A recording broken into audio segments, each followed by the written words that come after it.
sarà un'emozione più che mai, lo vedete.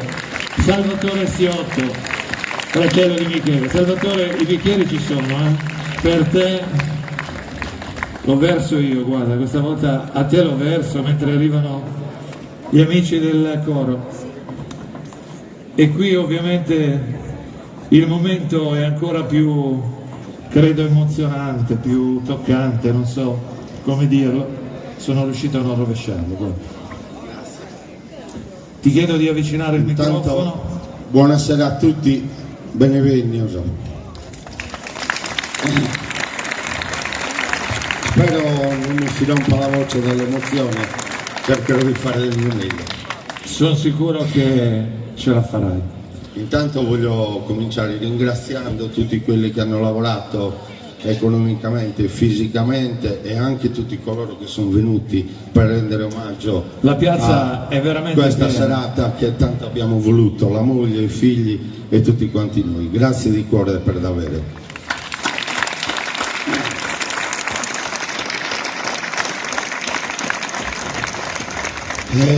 Niente che dire, mi è stato chiesto di essere breve e di un aneddoto di quello che era Michele.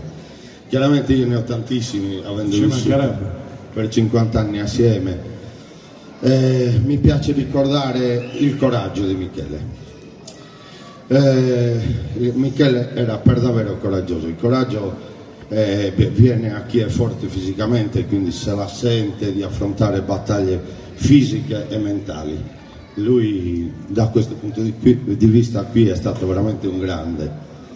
Noi siamo cresciuti senza videogiochi, senza PlayStation, noi siamo cresciuti guardando Conan e Sampigli e quindi nei nostri tempi ci si confrontava con gli altri. Già da allora Michele spiccava per il suo coraggio, ma chiaramente tutte queste cose, tutte le cose, una murena presa con le mani, una scazzottata easy biblica, le lasciamo stare. C'ho in mente invece l'ultimo suo atto di coraggio.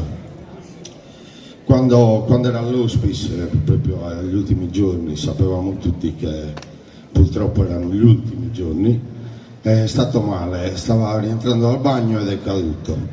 Mi hanno chiamato per dargli una mano a sollevarlo, a rimetterlo in piedi, insomma. C'aveva una faccia che non mi sarà facile dimenticare, una faccia che in altre 1000 occasioni non gli avevo visto. Era una smorfia con le labbra all'ingiù, come per dire, boh, non ce la faccio proprio a sollevarmi. Non era da lui questo, perché lui veramente ha lottato con le unghie come più ha potuto e in quel momento è stato l'unico momento che l'ho visto scoraggiato, se no fino ad allora è stato veramente un leone. Niente, dai, detto questo lascio lo spazio agli altri. Ci presenti le canzoni che farete? Sì, fammi prendere un po' fiato. Ci mancherebbe. Non bevo il bicchiere di vino. Ma ci sta. Alla sua salute e alla vostra. Alla salute di Michele che è qua a fianco a noi e da là ci protegge. Niente, canteremo 2 canzoni, una è una ninna nanna, mi piace ricordarlo perché lui veramente per le figlie e per la famiglia è stato presentissimo, padre esemplare. È una ninna nanna che aveva scritto il nostro maestro Cosimo Bitta, dove si parla della culla e della bambina nel letto, ninna nanna per Emigia appunto. E poi faremo un'altra canzone che a lui piaceva tanto, su Patriotto Sardo, a Subito di Ottario, Baronessa Tirania in buona stanza. Buona serata a tutti, chiedo scusa per la voce.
ordinare, sicchi de custodia, procura de moderare, barones a tirannia, justas populosas sola de estirpar esos abusos, a terra sus malos usos, a terra su disputismo, guerra, guerra su egoísmo, guerra sus opresores, justos tiran dormilores, es preciso humillar, varones a tiranía, procura de moderar, varones a tiranía.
Il coro Amici del Folklore con il loro maestro Paolo Flumini, che chiedo di raggiungermi qui al centro. Vorrei anche Salvatore raggiungi. Vieni Natalina, la targa ovviamente anche per il coro va al direttore, naturalmente accompagnato da Salvatore Siotto. Grazie a tutti di essere stati qua con noi. Il coro Amici del Folklore.